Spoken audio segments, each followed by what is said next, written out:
नमस्कार दोस्तों, आपका स्वागत है शेयर बाजार इनसाइड चैनल पर। चलिए आज के मार्केट अपडेट की बात कर लेते हैं। स्टॉक मार्केट में इतनी ज़्यादा अपडेट तो नहीं है, बट थोड़ी बहुत गोल्ड एंड सिल्वर से रिलेटेड बात करेंगे और मार्केट की अपडेट की बात कर लेते हैं। सबसे पहले बात करूं निफ्टी 50 की, तो निफ्टी 50 में आप देख सकते हैं कि आज के दिन भारी गिरावट रही है 1% के अराउंड की।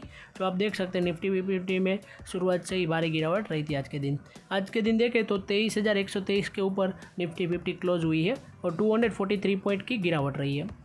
और इंडेक्स की बात करें निफ्टी 50 में तो गिरावट रही है, साथ साथ बैंक निफ्टी में भी देखें तो उसमें भी 400 पॉइंट के अराउंड की गिरावट रही थी और 54,000 पर क्लोज हुआ था। सेंसेक्स की बात करें तो उसमें भी गिरावट रही थी 1% के अराउंड की ही। और फिन निफ्टी की बात करें और बैंक एक्स, इन दोनों में ही भारी गिरावट रही थी 1% के अराउंड की।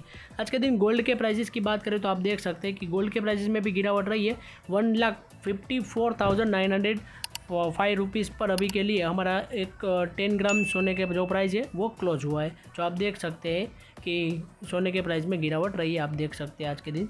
और एक ऐसा देखा जाए तो अभी के लिए जो गोल्ड के ऊपर हमारे इंडिया ने बैन लगाया है बाहर से इंपोर्ट के ऊपर, और स्पेशल परमिशन लेनी पड़ती है सरकार से, इसी वजह से देखें तो गोल्ड में अभी के लिए थोड़ी गिरावट जारी है।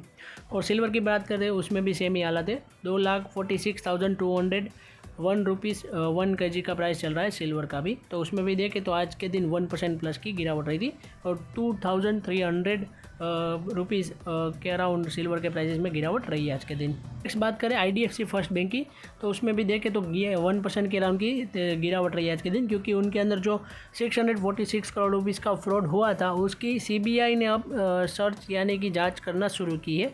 इस वजह से देखें तो IDFC फर्स्ट बैंक में भी आज के दिन 0.5% के अराउंड की गिरावट रही है। आज के दिन टॉप गेनर की बात करें CCL प्रोडक्ट इंडिया, इसमें अच्छी तेज़ी रही थी। बजाज कंज्यूमर केयर में अच्छी तेज़ी रही थी 5% प्लस की। बायोमेडिकल लेबोरेटरीज में भी करीब 5% प्लस की तेज़ी रही थी। और Sheela foams and Zydus wellness में भी देखें तो करीब 5% के अराउंड की तेज़ी रही थी। आज के दिन टॉप लूजर की बात करूँ तो विप्रो, उसमें भारी गिरावट रही है 8% प्लस की, क्योंकि आप सबको पता होगा कि उसके कुछ एक्स एम्प्लॉय है, उन्होंने आरोप लगाया कि रिलीजियस बेसिस पर हरेसमेंट होता है, तो उसी वजह से आज भी उसमें गिरावट रही है और मार्केट में भी गिरावट रही है। तो इसका इम्पैक्ट दिखता हुआ नज़र आ रहा है। नेक्स्ट बात करें स्पंदना स्फूर्ति फाइनेंशियल लिमिटेड में, माफ़ कीजिएगा मेरी प्रोनाउंसिएशन गलत हो तो उसमें भी गिरावट रही थी। फर्स्ट सोर्स सॉल्यूशन की बात करें तो उसमें भी गिरावट रही है। एडलवाइज सर्विस फाइनेंशियल सर्विस, उसमें भी गिरावट रही है। और G1 नोवा TND इंडिया लिमिटेड में भी बात करें तो उसमें भी 6% के अराउंड की गिरावट रही है। यानी कि आज के दिन कई सारे स्टॉक में भारी गिरावट रही है।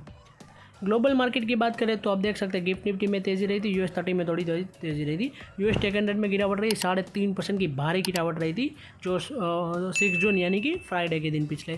डो जोन्स में भी देखें तो उसमें भी गिरावट रही थी। S&P 500 की बात करें तो उसमें भी गिरावट रही थी 2% के अराउंड की। FTSE 100 UK की मार्केट देखें तो आज के दिन उसमें तेज़ी रही है। फ्रांस की मार्केट 40, उसमें केक 40 में अच्छी तेज़ी रही, थोड़ी गिरावट रही है, सॉरी। डेक्स जर्मनी की मार्केट में देखें तो उसमें भी तेज़ी रही थी थोड़ी सी बहुत। और जापान की मार्केट देखें और चाइना की मार्केट, इन दिनों में ही गिरावट रही है। जापान की मार्केट में तो भारी गिरावट रही, देख सकते हैं, और करीब 4.5% प्लस की गिरावट रही थी। हैंगसेंग चाइना की मार्केट में भी गिरावट रही थी।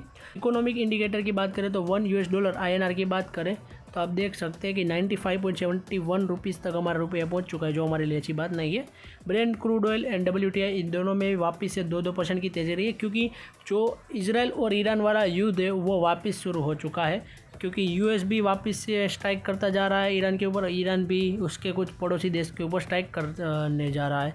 इस वजह से देखें तो आज के दिन वापस से oil and Brent crude oil के प्राइसेस में तेज़ी रही है, जो हमारे लिए अच्छी बात नहीं है। अब यह वॉर वापस से कितनी लॉन्ग टर्म तक चलेगी वो उसका पता नहीं है, और हमारे देश में महंगाई है वो रुकने का नाम नहीं रहने वाली। अगले 1-2 साल हमारे लिए काफ़ी क्रूशियल रहने वाले हैं।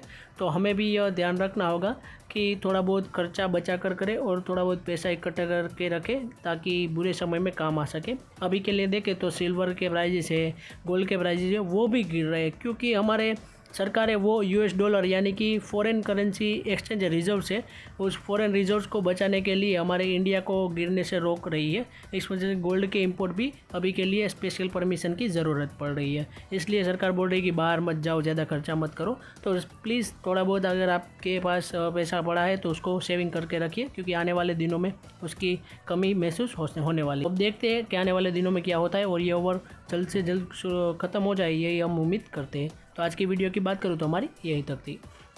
ऐसे ही वीडियोस देखने के लिए हमारे चैनल को सब्सक्राइब कीजिए और बेल आइकन को ऑन करना मत भूलिएगा।